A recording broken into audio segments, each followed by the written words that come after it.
오늘의 말씀은 사무엘하 12장 1절부터 15절까지입니다. 여호와께서 나단을 다윗에게 보내시니 그가 다윗에게 가서 그에게 이르되 한 성읍에 두 사람이 있는데 한 사람은 부하고 한 사람은 가난하니 그 부한 사람은 양과 소가 심이 많으나 가난한 사람은 아무것도 없고 자기가 사서 기르는 작은 암양새끼 한 마리뿐이라. 그 암양새끼는 그와 그의 자식과 함께 자라며 그가 먹는 것을 먹으며 그의 잔으로 마시며 그의 품에 누움으로 그에게는 딸처럼 되었거늘 어떤 행인이 그 부자에게 오매 부자가 자기에게 온 행인을 위하여 자기의 양과 소를 아껴 잡지 아니하고 가난한 사람의 양새끼를 빼앗아다가 자기에게 온 사람을 위하여 잡았나이다 하니 다윗이 그 사람으로 말미암아 노하여 나단에게 이르되 여호와의 살아계심을 두고 맹세하노니 이 일을 행한 그 사람은 마땅히 죽을 자라. 그가 불쌍히 여기지 아니하고 이런 일을 행하였으니 그 양새끼를 4배나 갚아주어야 하리라 한지라. 나단이 다윗에게 이르되 당신이 그 사람이라. 이스라엘의 하나님 여호와께서 이와 같이 이르시기를 내가 너를 이스라엘 왕으로 기름 붓기 위하여 너를 사울의 손에서 구원하고 내 주인의 집을 내게 주고 내 주인의 아내들을 내 품에 두고 이스라엘과 유다 족속을 내게 맡겼느니라. 만일 그것이 부족하였을 것 같으면 내가 내게 이것저것을 더 주었으리라. 그러한데 어찌하여 내가 여호와의 말씀을 업신여기고 나보기에 악을 행하였느냐. 내가 칼로 햇사람 우리아를 치되 암몬 자손의 칼로 죽이고 그의 아내를 빼앗아 내 아내로 삼았도다.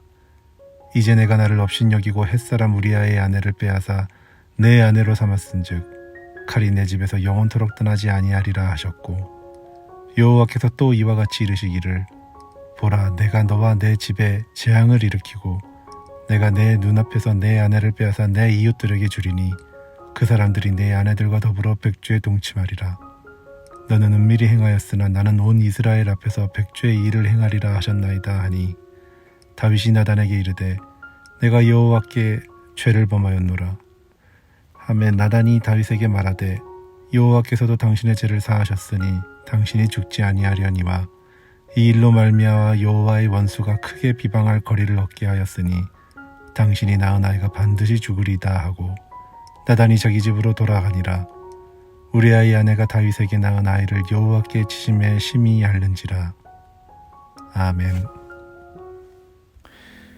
다윗은 밧세바와 간음을 하고 그녀의 임신 사실을 숨기기 위해 계략을 썼지만 그것이 뜻대로 되지 않았습니다. 그러자 그의 남편 우리아를 죽게 하였죠. 그리고 밧세바를 자신의 아내로 취했습니다. 시간이 흘러 밧세바는 아이를 낳았습니다. 이렇게 시간이 흐르는 동안 다윗은 평안히 지냈을 것입니다. 우리아에 대한 미안함이나 하나님이 미워하시는 일을 행했다는 생각은 이제 곧 태어날 아기에 대한 기대감으로 다 묻혀져 버렸을지 모릅니다. 하지만 다윗의 범죄는 밧세바와 간음을 하고 우리아를 죽게 한 데서 끝나는 것이 아닙니다. 죄는 그 행위에서 끝나지 않습니다. 죄의 끝에는 심판이 있습니다. 죄의 시작도 발생된 행위가 아닌 우리의 본성에서부터 시작되는 것이고 죄의 끝에는 행위가 끝남에 있는 것이 아니라 심판의 그 죄의 끝이 있습니다. 선지자 나단은 그것을 말하기 위해 하나님의 말씀을 들고 다윗 앞에 섰습니다. 그리고 그는 어떤 부자의 비유를 통해 다윗 자신은 이미 잊고 있었던 그의 죄를 드러냅니다. 이 나단으로부터 가난한 자를 탈취하는 포악한 부자의 이야기를 들은 다윗은 5절 후반부에서 이렇게 말합니다. 이 일을 행한 그 사람은 마땅히 죽을 자라. 다윗은 다른 이에게 대하여 한 말이라고 생각했지만 사실은 자기 자신에게 대해서 한 말입니다. 다윗의 범죄는 죽어 마땅한 죄였습니다. 다윗은 곧 이것을 깨닫습니다. 이때 중요한 것은 자신의 죄를 대하는 다윗의 반응입니다. 다윗은 죄를 지적하는 나단 선지자 앞에서 어떻게 반응합니까? 13절입니다. 내가 여호와께 죄를 범하였노라. 다윗이 나단에게 죄를 지적받은 뒤에 쓴 시편이 시편 51편입니다. 거기서 다윗은 물은 나는 내 죄가를 아오니 내 죄가 항상 내 앞에 있나이다 라고 하면서 자신의 죄인됨을 인정합니다.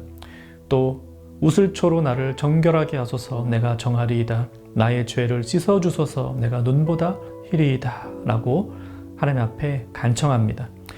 그는 정직한 마음으로 주님 앞에서 자신의 죄를 회개합니다. 그리고 하나님은 그의 통회하는 중심을 보시고 그의 죄를 용서해 주십니다. 다윗의 범죄는 다윗을 죽게 해야 하지만 그의 참된 회개는 하나님으로 하여금 그의 죄를 덮어주시도록 했습니다. 하나님 앞에서 숨겨지는 것은 없습니다. 하나님은 죄가 숨어 있도록 두지 않으시며 그 죄를 드러내십니다. 하지만 거기서 끝이 아닙니다. 하나님은 죄를 드러내시지만 동시에 그 죄를 덮어주십니다. 그냥 저 깊이 숨겨두는 것과 그것을 끄집어낸 뒤에 덮어주는 것은 아주 큰 차이가 있습니다. 이 범죄한 아담이 하나님 앞에서 숨었을 때에 하나님은 그들을 불러 밝은 곳으로 오게 하셨습니다. 그들의 죄악을 지적하시고 그들의 부끄러움을 덮기 위하여 가죽옷을 지어 그들에게 입혀주셨죠. 그 하나님께서 다윗의 죄로부터 그를 살려주셨습니다. 이 범죄로 인해 다윗은 하나님 앞에 바로 설 수 없는 상태가 될 수도 있었죠.